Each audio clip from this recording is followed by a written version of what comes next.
Reborn, I decided to put my sister's name on the marriage application. This time, I'll make it easy for Henry. In this life, I beat him to it, dressing my sister in the bridal gown, putting the engagement ring on my sister's finger. I personally orchestrated every encounter between him and my sister. When he took my sister to the capital, I unhesitatingly headed south to a university. All because in my previous life, past middle age, he and our son were still on their knees begging me for a divorce, to grant him and my sister their final wish. Living again in this life, I only want to spread my wings and fly high, ignoring love. Just fill out your name and give it me. Henry tapped the table impatiently. I stared at the marriage application, my fingertips lightly rubbing against the rough edge of the paper, my thoughts drifting. In my past life, I had filled in my own name, as solemnly as if holding a sacred decree, then happily dragged Lou Heoksuan off to buy wedding candy, only to be harshly scolded by him, because he was in a hurry to get back, and make brown sugar water for Hazel. Gotta. Glancing up at his anxious expression, and the hand that kept checking his watch. Today he wore a white shirt, sleeves rolled to his elbows, revealing well-defined forearms. If you're busy, go ahead. I'll fill it out and submit it myself. He visibly relaxed with relief. Don't worry. Since we're getting married, I'll take responsibility for you. But don't be jealous of Hazel anymore. It'll hurt her reputation if people find out. I remained silent. I had explained countless times in my past life, but in his eyes, I was just a jealous, petty older sister. He said nothing more and hurriedly turned to leave. I took a deep breath, trying hard to calm my frantic heartbeat, but the memories of my previous life kept flooding back. Then, right before his death, our son still tried to persuade me.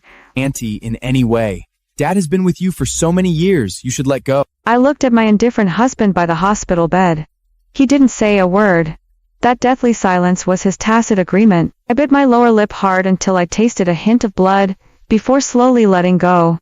No, in this life, I won't repeat the same mistakes. I picked up the pen and slowly wrote 2 characters in the applicant field. Hazel. Henry. Since you love her so much, have it your way. I handed the completed application to the clerk, took the marriage certificate, and turned to leave the Civil Affairs Bureau. I wasn't sad. Instead, I felt an indescribable sense of in my past life, after our parents died in the line of duty. Hazel and I were taken in by the Liu family. Hazel had a sweet tongue and knew how to win people over, charming Henry, parents, even more than their own daughter. His mother had long intended for Hazel to marry Henry.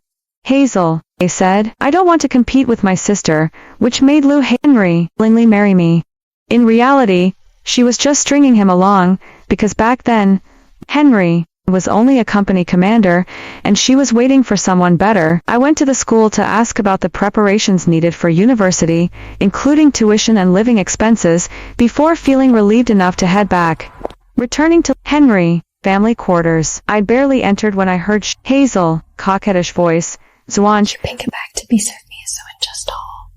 I'll be with her any time, but you every month get bad cramps. I can't leave you alone. Hazel laughed happily, then put on a forlorn look. After you marry, is still good to me? Of course. Henry said firmly. Jay else would I be good to? Your sister treats you badly, I'll divorce her.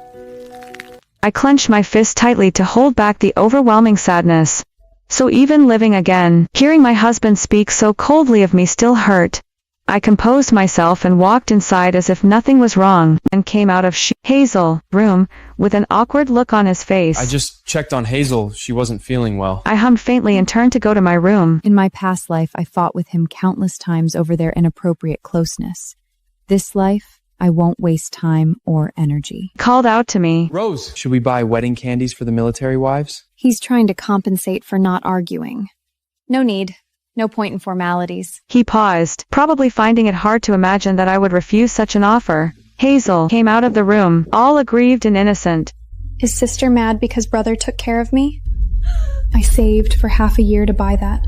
Seeing my gaze, Hazel explained nervously. I thought it looked nice on your bed. Tried it on. Forgot to take it off. Rose, don't... It looks good on you. Keep it. I never wore it anyway. I could smell the faint scent of blood and sweat on that linen dress. Under their astonished gazes, I went back to my room and locked the door. I loved the South in my past life, especially this major. I gave up school for Henry, stayed home to serve his family. This life, just in time. I want to live for myself. 10 more days till I leave. Time is tight, but I must hurry. A sudden knock at the door made me open it impatiently. Lu Heoksuan stood there holding a bowl of noodles, his voice gentle. Hungry? I made you noodles. For a moment, I was dazed.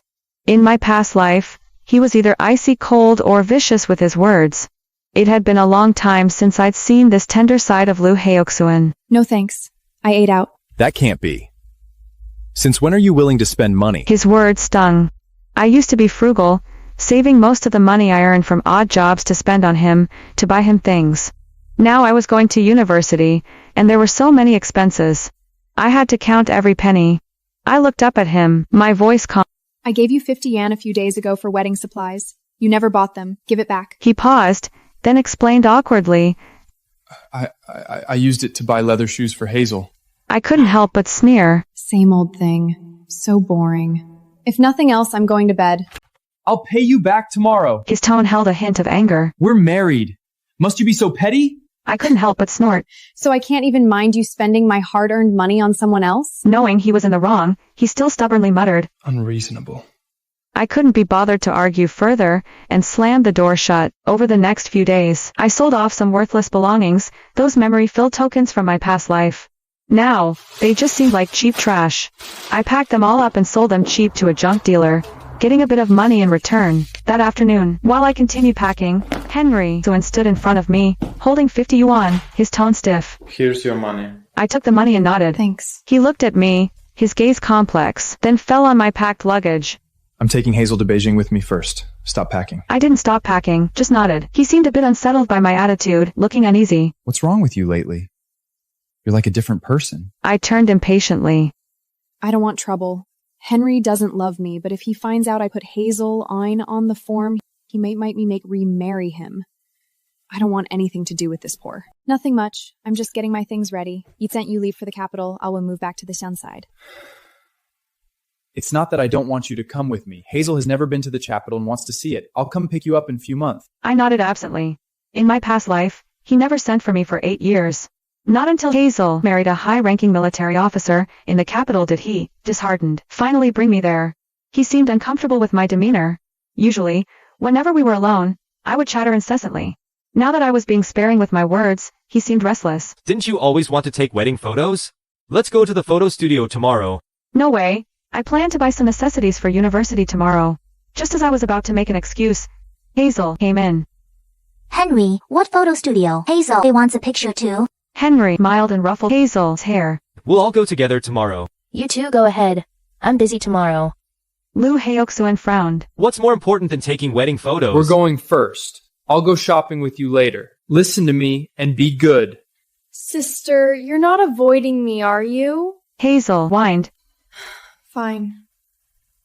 Early morning, I hear Henry begging Hazel to get up in her room. I'll make it up to you later. Early the next morning, the bright red numbers on the calendar reminded me, 4 days left.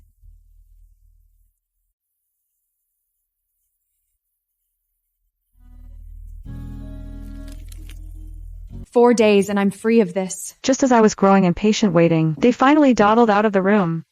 Henry felicitously fetched hot water and personally washed Hazel's face. I was blind to think he'd treat me like this if I married him. As I was lost in thought, Henry walked up to me awkwardly, holding a ring in his hand. Sister Joe said married people wear rings. I bought you one. I didn't take it. This rings and never existed in my past life. Hazel immediately pouted when she saw it. Pretty! I want one too! Give it to her then. Stop it! This is our wedding ring! Hazel snatched the ring, slipped it onto her own finger, and waved it in front of Henry. Henry, Do I look good? Henry looked at Hazel. Then he turned to me guiltily and whispered. I'll buy you another one next time. I shrugged indifferently. I've heard too many of his promises.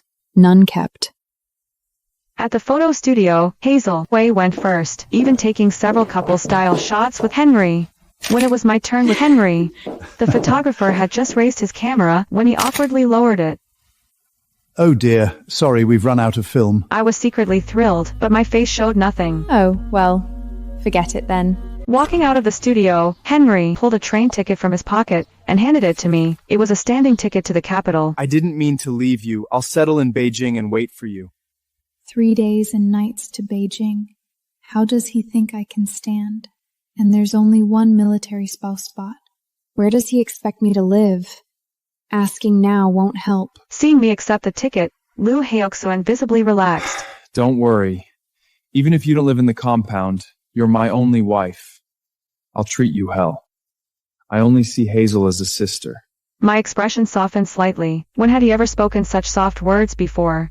Suddenly, a sedan car careened out of a corner, heading straight for us. In the confusion, someone shoved me, my eyes fixed on the car heading towards me, but my body was frozen in fear. The car swerved sharply, hit me. The pain made my vision go dark, cold sweat pouring down my back. The driver scrambled out of the car, stammering, Miss, are you okay? A crowd slowly gathered, pointing and murmuring. My gaze cut through the crowd of onlookers and locked firmly on Henry. He was holding Hazel in his arms to comfort her. He didn't notice me at all. Or he did and just didn't care. A bitter smile tugged at my lips, and the last trace of hesitation in my heart faded away completely. So this was what he meant by, I'll treat you well from now on. The driver took me to the hospital. After a full checkup, I was lucky to only have superficial wounds and a slight displacement of internal organs. Lying in the hospital bed, my body ached all over, yet oddly enough, my heart was calm. Night fell. Henry walked in with a tired look on his face. Seeing I was awake, a flicker of panic crossed his features. Rose, how are you? Are you feeling better? I stared at him coldly and said nothing. He rubbed his hands nervously and explained awkwardly, Hazel was too scared. I stayed with her the whole time, so... That's why. Faced with my stare, he trailed off awkwardly. Rose, it happened so fast. Hazel was close, Struggling to find the right words. I didn't know you'd get hit. I cut him off. When are you leaving for Beijing? Tomorrow. I see. I want to rest. Leave. I closed my eyes, dismissing him. Henry tried to say more, but eventually took the hint and left. The next day, Mother Lu came. She wore a warm smile. Rose, Henry sent me to look after you. Are you feeling better? Much better, thanks, Mom. She served me soup while chattering on. Henry's so clumsy. Hope he can take care of Hazel. Mid-sentence, she seemed to realize something, and fell silent in embarrassment. Mom, the one marrying Henry is Hazel. Mother Lu froze, stunned for a long moment before she found her voice. What? I put Hazel's name on the application. Shock washed over her first, then gave way to wild joy. Rose, you're such a good girl! Mom knew you're sensible. Rose, thank you. Thank you for letting them be together. I smiled faintly and said nothing. Let them be together. Let them? I'm only setting myself free. She always wanted Hazel. Even when I cared for her devotedly, she left everything to Hazel in the end. Mom, don't tell Henry or Hazel yet. Sure. Mom understands. What will you do now? I'm leaving in a few days. Do you want? I didn't reveal my exact destination. Margaret wanted to ask more, but her mind was full of their wedding. I closed my eyes and pretended to be asleep. On the day I was discharged, I didn't notify anyone. Before leaving, I wrote a letter to Henry. Henry, when you read this, I'm on a train south. Between us, it's over. I wish you happiness. I put the letter, along with the train ticket to the capital, and the marriage certificate into an envelope, and sent it to the address in the capital. Dragging my suitcase, I headed straight for the train station. Shenzhen's air was humid and warm. Standing in front of Shenzhen University, I felt a bit dazed. Walking on campus, I actually felt reborn. During the day, I sat in the classroom, listening attentively, absorbing knowledge. At night, I worked at a small restaurant, waiting tables, washing dishes, my back aching. But this exhaustion felt solid. A month later, I gradually adapted to this busy yet fulfilling life. Then I saw Henry downstairs at my dorm. Rose! How could you? Why put Hazel on the form? Why not come to Beijing? His voice was full of anger and confusion. I looked at him coldly. I don't want a husband who only loves someone else. It's sick. It hurts. You never talked like this before. I turned my face away. I didn't want to look at him. Another second. Henry, I just want to study and start over. Hazel is who you always wanted, isn't she? Cherish each other. Leave me alone. I only see Hazel as my sister! I sneered. What kind of brother and sister secretly hug and kiss? Once, I caught him stealing a kiss while Hazel was sleeping. I could never forget the tenderness in his eyes. I didn't mean to scare you. And leave her alone. She didn't do anything wrong. It's disgusting, Henry. Her brother? Leave me alone. Just let it go. His face turned ashen, but he didn't know what to say. I remembered when we first arrived at the Liu house as children. The fear of being dependent made me often afraid to eat my fill. One night, starving, I snuck into the yard to eat leaves. Henry saw me. He shared his snacks with me and comforted me, saying, "Don't be scared, Rose. I'll protect you." That warmth at that moment made me fall for him step by step. So, even though Henry didn't love me initially in my past life, I was willing to marry him. For the next few days, Henry still loitered around the school. I deliberately avoided him, not wanting any further interaction. But I never expected him to go to the principal to try and get me expelled. When I was called to Principal Davis' office, Henry was sitting there stiffly. Hey, what up? You guys. Henry, what exactly do you want? On what grounds do you demand I drop out of school? He stood up, walked over, and reached for my hand. I stepped back sharply, avoiding his touch. I want you to come back with me. Go back? Go back and keep watching you dote on Hazel? His face stiffened, then he snapped angrily. Rose, don't talk nonsense. We're still husband and wife. What do you mean by moving all the way south and keeping us long distance? I was almost speechless at his shamelessness.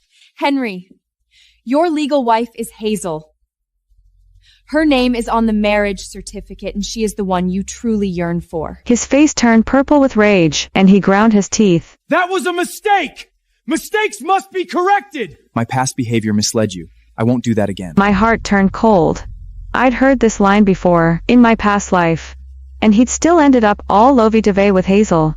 I turned to Principal Davis, speaking earnestly. Principal Davis, I truly wish to continue my studies here. Please don't make me drop out. Principal Davis looked at me, then at Henry, thought for a moment, and said, "Since you have no legal ties with student Rose, you can process her school withdrawal." I sighed with relief. Henry tried to say something else, but Principal Davis cut him off. "If you have no other business, please leave. I still have work to handle." After that, Henry kept pestering me constantly.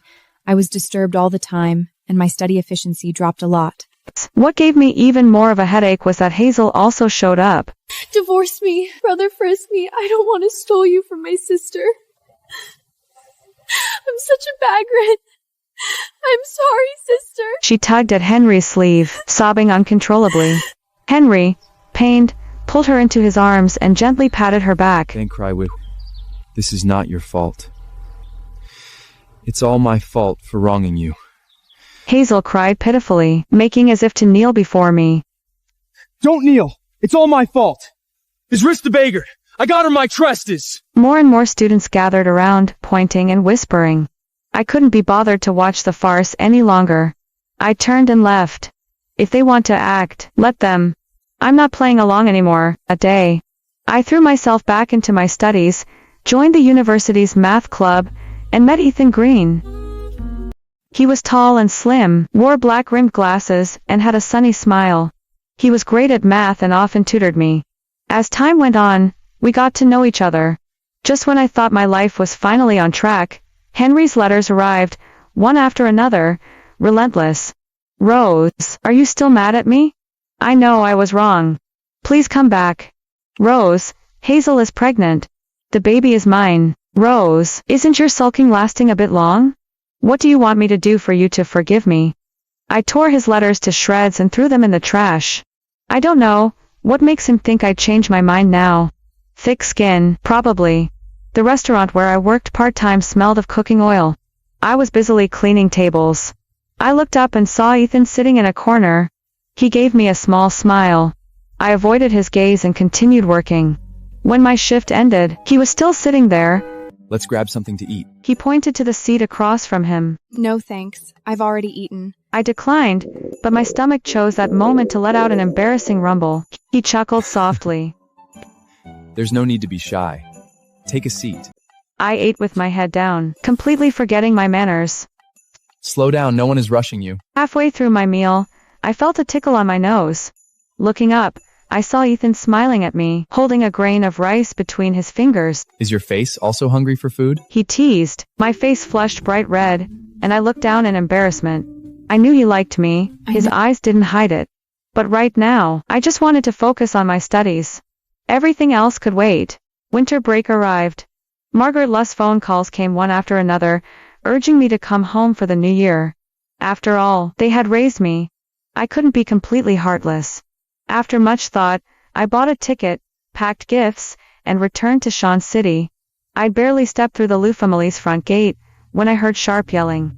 Henry, what do you mean? I'm carrying your child. I won't be treated like this. I was stunned. Hazel, heavily pregnant, was screaming at Henry. Henry's face was ashen, but he didn't dare talk back. How could you do this to me? Henry carefully helped Hazel sit down. It's embarrassing you're still only a company commander. Did you spend money on my sister? Henry's face changed. Don't talk nonsense. I have nothing to do with her anymore. Don't think I don't know you keep writing to her secretly. You don't have me in your heart at all! Hazel wailed, beating her fists against Henry's chest. Henry looked very impatient. Dad did not call you! I didn't! I stood at the door, watching the scene before me.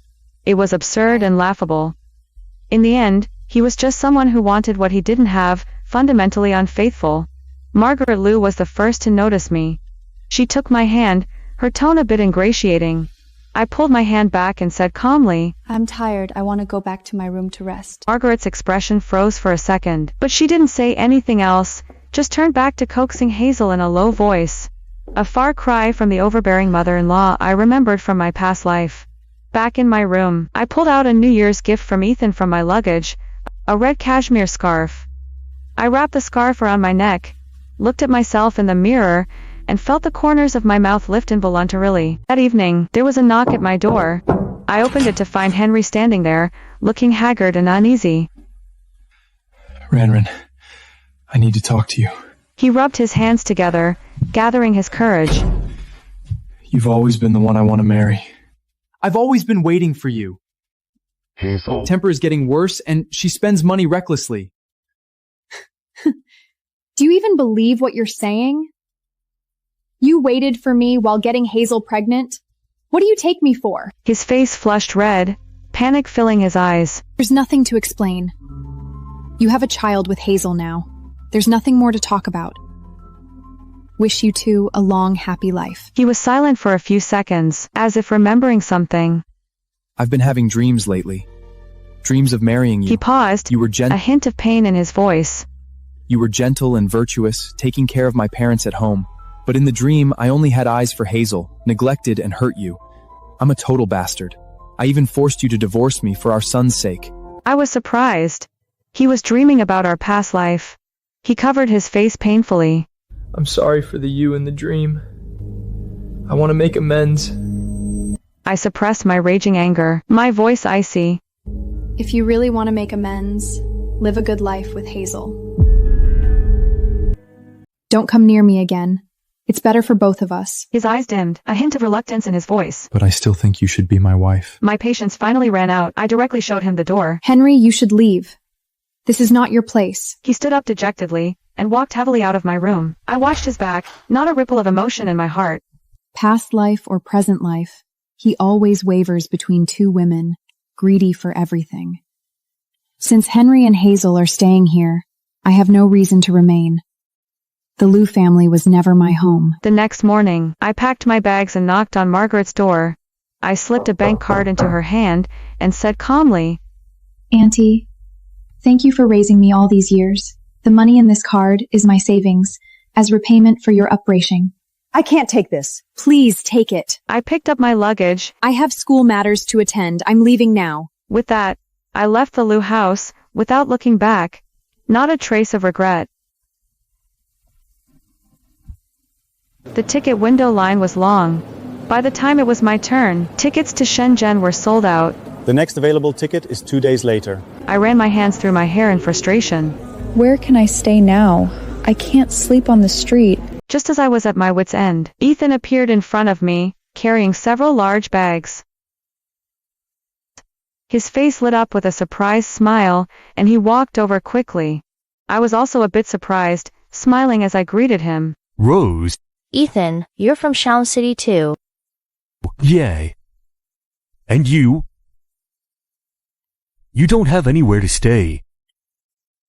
Why don't you come to my house for the new year? I was taken aback and quickly waved my hands. I couldn't possibly impose. Oh. Don't be silly, he laughed.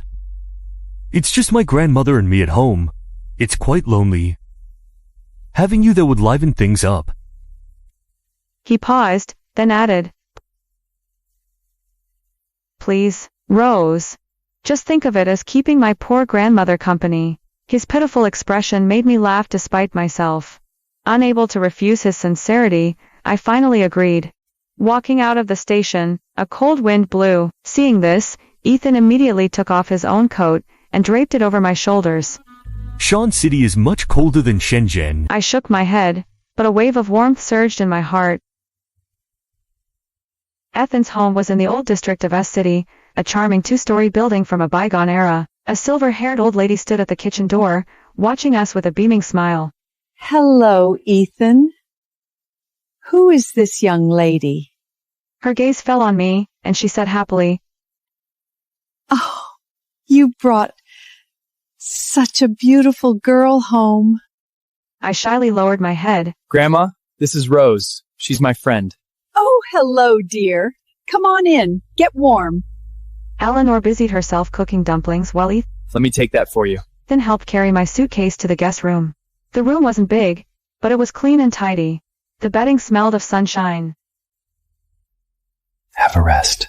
Dumplings will be ready soon. Ethan said gently. I nodded, sat on the edge of the bed, and watched the snowflakes fall outside the window. For the first time, I feel the warmth of home. That evening, we sat around the dining table, eating steaming hot dumplings. Eleanor kept piling food onto my plate. You can come any time. My door is always open for you. I smiled and nodded, my heart feeling warm. After eating, Ethan suggested a walk in the nearby park. The winter park was nearly empty, except for a few couples huddled together, enjoying the rare quiet. We walked slowly along the lake, neither of us speaking. Snowflakes drifted down gently, landing on us like a thin, soft veil. Thank you, Ethan. I broke the silence. Whispering. For what? Thank you for taking me in, for giving me a warm haven. Ethan looked at me, a teasing smile playing on his lips. How about repaying you with your hand in marriage? I was startled for a second, then pretended to snort haughtily. In your dreams. Despite my words, a tiny ripple stirred in my heart. So, tell me, how will you repay me? I did rescue you from the dire straits at the station after all. I laughed at his exaggerated tone, deliberately frowning. A hero. More like trying to blackmail me. I think. That evening, we sat around the dining table, eating steaming hot dumplings. Eleanor kept piling food onto my plate. You can come any time. My door is always open for you. I smiled and nodded, my heart feeling warm. After eating, Ethan suggested a walk in the nearby park. The winter park was nearly empty, except for a few couples huddled together, enjoying the rare quiet. We walked slowly along the lake, neither of us speaking. Snowflakes drifted down gently, landing on us like a thin, soft veil. Thank you, Ethan. I broke the silence. Whispering. For what? Thank you for taking me in, for giving me a warm haven. Ethan looked at me, a teasing smile playing on his lips. How about repaying you with your hand in marriage? I was startled for a second, then pretended to snort haughtily. In your dreams. Despite my words, a tiny ripple stirred in my heart. So, tell me, how will you repay me? I did rescue you from the dire straits at the station after all. I laughed at his exaggerated tone, deliberately frowning. A hero. More like trying to blackmail me. I think.